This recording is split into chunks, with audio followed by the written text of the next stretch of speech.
Hello, good evening everybody. Let's continue our topic terminologies in dental morphology part 4. इस topic में अब हम division on the surfaces of the teeth के बारे में पढ़ेंगे. नाउ द क्वेश्चन अराइजेस कि हमें ये टॉपिक क्यों पढ़ना है. So there are two reasons behind it. These are number 1 description and second one is to locate various areas on a specific tooth. Okay, now there is a sentence written here, crown and root are divided into dash. So हमने क्या किया है, crown portion और root portion को 3 parts में divide किया है, जिनको हम बोल रहे हैं थर्ड्स. क्या बोल रहे हैं?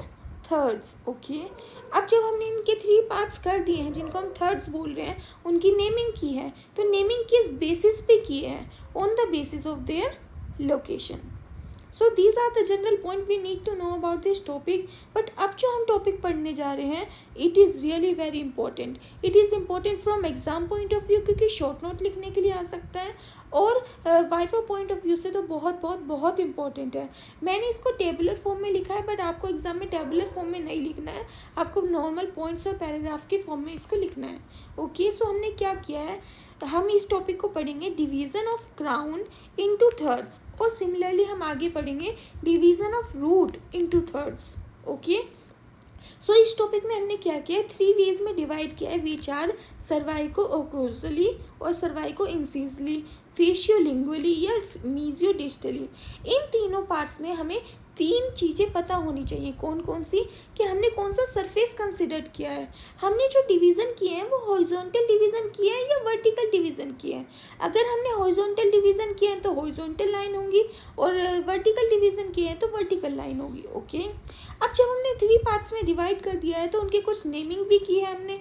तो वो नेमिंग क्या है? And believe me, this is the easiest portion of this topic. Okay, let's start.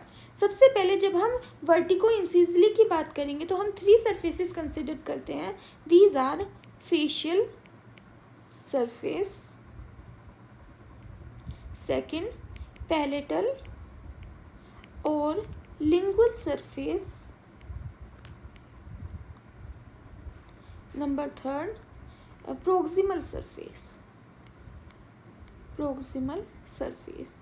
अगर आपको ये सरफेस वाली वीडियो नहीं देखी है, तो ये पार्ट 3 है इस टॉपिक का.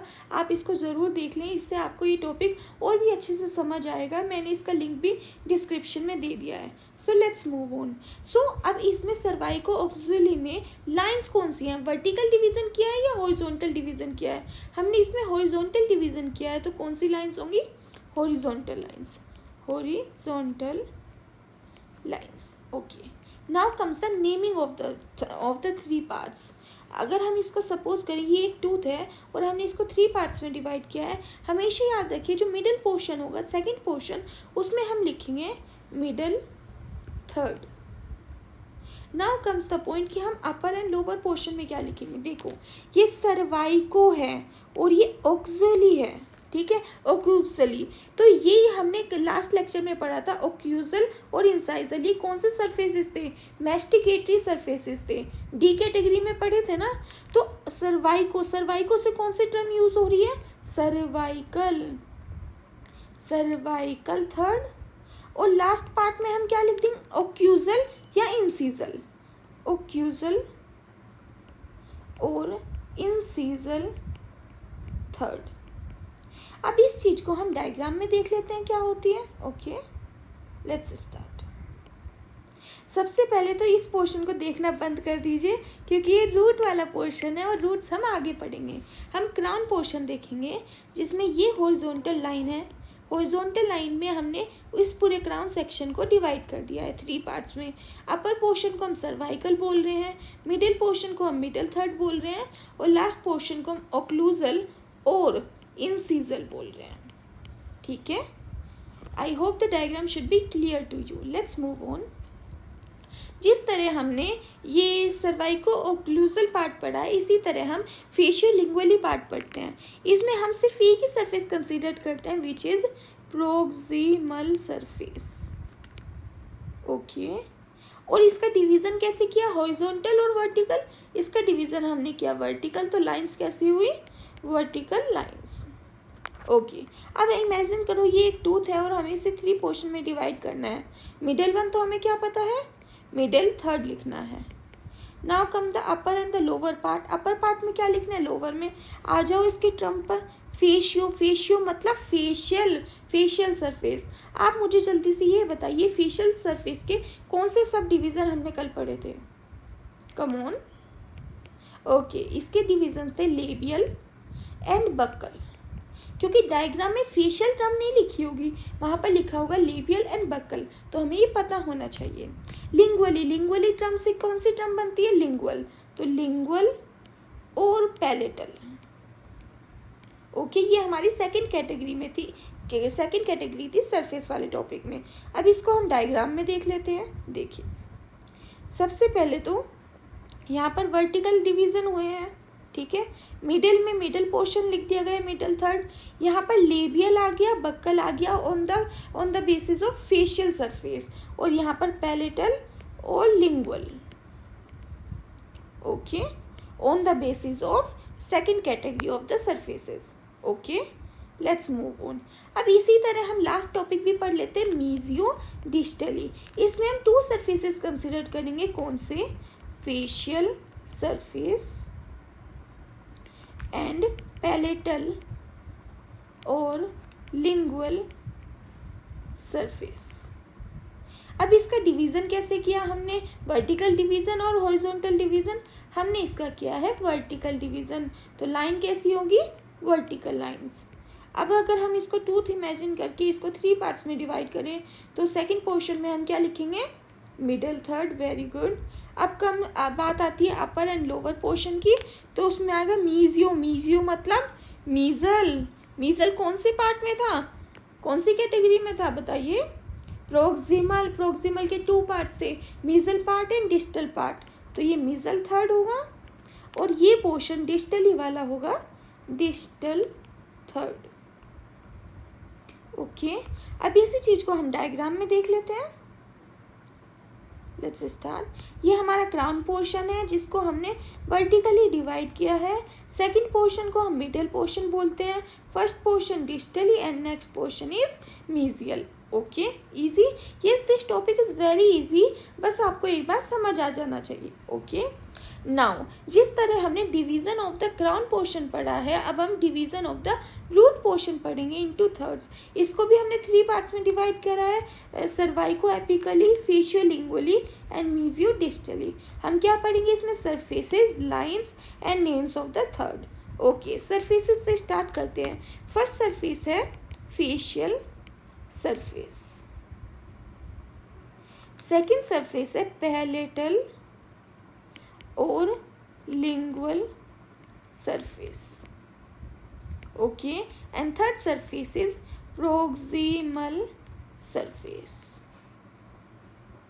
ओके लाइंस कैसी हैं इसमें, इसमें है हॉरिजॉन्टल लाइंस, क्योंकि हमने हॉरिजॉन्टली डिवाइड किया है। Now comes the naming. Naming तो बहुत इजी है, हम इसको इमेजिन करके 2-3 पार्ट्स में डिवाइड करते हैं। तो मिडिल पोर्शन में तो हम लिखेंगे मिडिल थर्ड। अपर पोर्शन में क्या लिखेंगे, सर्वाइको। सर्वाइको मतलब cervical, very good very good, cervical third. और लोअर पोर्शन में क्या लिखेंगे, एपिकली। एपिकली मतलब एपिकल थर्ड, वेरी गुड। अब इस बात को हम डायग्राम में देख लेते हैं। सबसे पहले हम इस पोर्शन को, क्राउन पोर्शन को इग्नोर कर देते हैं क्योंकि ये हम देख चुके हैं। Now comes the root portion. जब रूट पोर्शन की बात हो रही है तो मिडिल पोर्शन में हमने मिडिल थर्ड लिख दिया, cervical third and apical third. Okay let's move on. Okay जब हम फेशियो लिंगुअली सरफेस की बात करेंगे तो इसमें हम सरफेस कंसिडर करते हैं प्रोक्सिमल सरफेस। और इसका डिवीज़न कैसे करते हैं, वर्टिकली और हॉरिजॉन्टली। वर्टिकली डिवाइड करते हैं तो कैसी लाइंस होती हैं, वर्टिकल लाइंस। अब इसको हम डिवाइड करते हैं, मिडिल में क्या लिखेंगे, मिडिल थर्ड। नाउ का अब टर्म्स पे चले जाते हैं। फेशियो, फेशियो मतलब फेशियल सरफेस। फेशियल सरफेस के 2 पार्ट्स बताइए आप मुझे। अभी आप हमने पहले भी पढ़ा है कौन कौन से, लेबियल एंड बक्कल, ठीक है। और लिंगुअली से हमारी कौन सी टर्म आती है, लिंगुअल और palatal third. Okay, let's move on. Sorry pardon me. अब हम इसको डायग्राम में देख लेते हैं। सबसे पहले हमारा ये रूट पोर्शन है जिसको हमने वर्टिकली 3 पार्ट्स में डिवाइड किया है। सेकंड पोर्शन को हम मिडल बोल रहे हैं। फर्स्ट पोर्शन को हम लेबियल और बक्कल बोल रहे हैं on the basis of facial surface, yes. और थर्ड पोर्शन को हम पैलेटल और लिंगुअल बोल रहे हैं on the basis of second category. Okay, let's move on. Now जो मीजियोडिस्टली है इसमें हम 2 सरफेसेस कंसिडर करते हैं, फेशियल सरफेस एंड पैलेटल और लिंगुअल सरफेस। और इसका डिवीज़न कैसे होता है, वर्टिकली और हॉरिजॉन्टली। वर्टिकली तो कैसी लाइंस होंगी, वर्टिकल लाइंस। अब इमेजिन कर लेते हैं इसको कि इसको ये टूथ है और इसको हमने 3 पार्ट्स में डिवाइड करा है। मिडिल पोर्शन में तो हम लिख देंगे मिडल थर्ड। अपर पोर्शन में क्या लिखेंगे, मीजियो से मीजियल थर्ड। और डिस्टली से क्या आ गया, डिस्टल, तो ये हो गया डिस्टल थर्ड। ओके, अब इसको डायग्राम में देख लेते हैं। ये हमारा रूट पोर्शन है और इसको हमने वर्टिकली डिवाइड किया है। मिडिल पोर्शन को हम middle third, distal third and the mesial third. Okay, easy? Yes, this topic is very easy. Now comes the another portion of this topic that are angles. Angles क्या होते हैं, बहुत ध्यान से समझना। ये वाइवा में बहुत जनरली पूछ लिया जाता है। When teachers want to start a conversation तो जनरली इस तरह के क्वेश्चन आते हैं कि एंगल्स क्या होते हैं। So what are angles? Angles are when 2 or more surfaces combine at a point or a line. Remember this, it can be at a point or at one line. Okay, तो उस चीज़ को क्या बोलते हैं, angles. जब 2 और 2 से ज़्यादा सरफेसेस कंबाइन करते हैं एट अ पॉइंट और एट अ लाइन तो उसको बोलते हैं हम एंगल्स। अब एंगल्स जो हैं वो 2 टाइप्स के होते हैं, line angle and point angle. Line angle वो होते हैं जब 2 सरफेसेस कंबाइन करते हैं, ठीक है। और पॉइंट एंगल कौन से होते हैं, जब 3 सरफेसेस कंबाइन करते हैं। Easy, yes it is easy. Now ma'am क्या करेगी, आपको घुमाने के लिए इस डायग्राम में देखिए, आपको ये टर्म बोल देगी मीजियो लेबल और पूछेगी ये लाइन एंगल है या पॉइंट एंगल है। तो आप कैसे बताओगे कि ये लाइन एंगल है, जब आप ये देखो ये मीजियल और लेबियल सरफेस से मिलके टर्म बनी है मीजियो लेबल, तो 2 सरफेस से मिलके बनी है, तो ये कौन सी टर्म होगी, लाइन एंगल, ठीक है। इसी तरह अगर हम दूसरी टेबल में देखें तो इसमें जो टर्म है मीजियो लेबियो इंसिजल, ये 3 सरफेसेस से मिलके बनी है, तो ये कैसी टर्म होगी, पॉइंट एंगल। आपको बस मैम की बात ध्यान से सुननी है और you will be able to answer it. अगर 2 सरफेसेस हैं तो लाइन एंगल, 3 सरफेसेस हैं तो point angle. For now theory portion के लिए आपको इतना पता होना चाहिए as a PTS student and exam point of view से भी। बट जब आप प्रैक्टिकली करेंगे लैब में तो मैम आपको हर सरफेस अलग से बताएगी, पॉइंट एंगल्स दिखाएगी, आपको वो लाइन एंगल्स दिखाएंगी। So it will be very easy for you और आपको क्रैम करने की नीड नहीं होगी। सो that's all for this side from my side, Akriti Jain, and I will be signing you out. Sorry, I don't know what I am saying. Let me restart. So that's all from my side. I am Akriti Jain. I am signing out for this lecture. Thank you so much.